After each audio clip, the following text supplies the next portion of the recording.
लगातार बेकाबू हो रहे कोरोना संक्रमण के बीच पीएम मोदी आज हाई लेवल मीटिंग करेंगे। उम्मीद है कि पीएम मोदी इस मीटिंग में कुछ बड़े फैसले ले सकते हैं।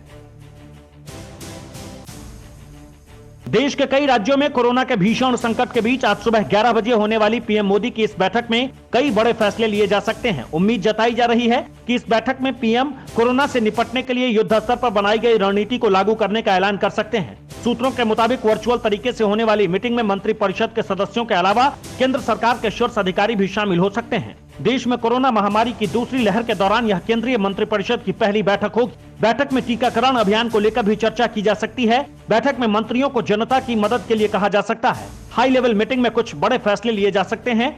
इससे पहले पीएम मोदी ने सेना प्रमुख मनोज मुकुंद नरवणे से मुलाकात की। कोरोना संकट पर सेना की तरफ से की गई तैयारियों को लेकर पीएम मोदी ने बातचीत की है। बैठक में कोरोना प्रबंधन में मदद के लिए सेना की ओर से की जा रही पहल को लेकर चर्चा की गई। इससे पहले पीएम मोदी कोविड-19 स्थिति को लेकर मुख्यमंत्रियों के साथ कई बैठक कर चुके हैं। साथ ही ऑक्सीजन समस्या को लेकर भी पीएम मोदी बैठक कर चुके हैं। देश में 1 मई से वैक्सीनेशन का तीसरा चरण शुरू होने जा रहा है, लेकिन उससे पहले ही टीके की उपलब्धता पर बड़ा संकट मंडराने लगा है। कांग्रेस समेत बीजेपी शासित राज्यों ने भी वैक्सीनेशन को लेकर हाथ खड़े कर दिए हैं। ये रिपोर्ट देखिए।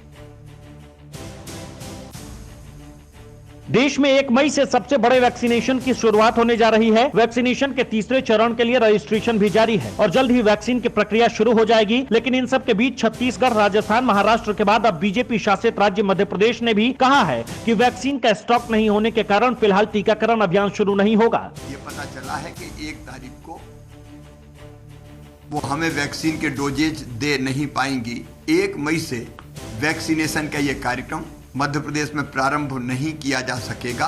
दरअसल 1 मई से पूरे देश में वैक्सीनेशन का तीसरा चरण शुरू होना है। इस चरण में 18 से 44 साल के उम्र के लोगों को वैक्सीन दी जाएगी। लगभग सभी राज्यों में वैक्सीन मुफ्त देने का ऐलान किया गया है, लेकिन किस राज्य में कितने वैक्सीन सेंटर होंगे ये जानकारी नहीं दी गई है। साथ ही वैक्सीन की कमी को देखते हुए अभी तक किसी राज्य ने वैक्सीनेशन शुरू होने का ऐलान नहीं किया है। इन सब के बीच राहत की खबर यह है कि सीरम इंस्टीट्यूट के बाद अब भारत बायोटेक ने भी कोवैक्सीन की कीमत 200 रुपए घटा दी है। यानी राज्यों को टीके की एक डोज 600 रुपए की बजाय 400 में मिलेगी। वहीं निजी अस्पतालों को अभी भी कोवैक्सीन का एक डोज 1200 रुपए में मिलेगा, जबकि केंद्र को एक डोज 150 रुपए में ही दी जाएगी।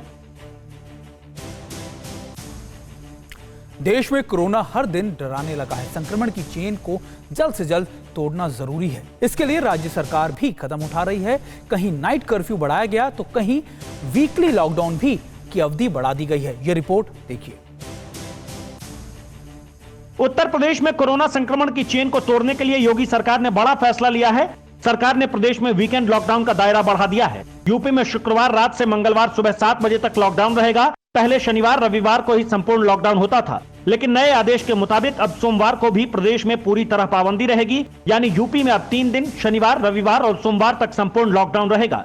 दरअसल उत्तर प्रदेश में इस वक्त हालात खराब बने हुए हैं। पिछले 24 घंटे में 35,000 से ज्यादा नए केस मिले हैं, जबकि 295 लोगों की मौत हो चुकी है। यही वजह है कि प्रदेश वीकेंड लॉकडाउन को बढ़ा दिया है। इस बीच कई और राज्यों में भी नाइट कर्फ्यू और वीकली लॉकडाउन की अवधि बढ़ा दी गई है। महाराष्ट्र सरकार ने गुरुवार को लॉकडाउन जैसी पाबंदियों को 15 मई तक बढ़ा दिया है। गोवा में भी 29 अप्रैल से लेकर 3 मई सुबह तक लॉकडाउन रहेगा। वहीं तमिलनाडु सरकार ने राज्य में नाइट कर्फ्यू और रविवार के संपूर्ण लॉकडाउन को अगले आदेश तक के लिए बढ़ा दिया गया है। इसके अलावा हरियाणा में बढ़ते कोरोना संक्रमण के चलते 31 मई तक सभी सरकारी, गैर सरकारी school, college, ITI, library, training institute सब बंद कर दिए गए हैं। फिक्र आपकी, सोमवार से शुक्रवार रात 9 बजे सिर्फ TV9 भारतवर्ष पर।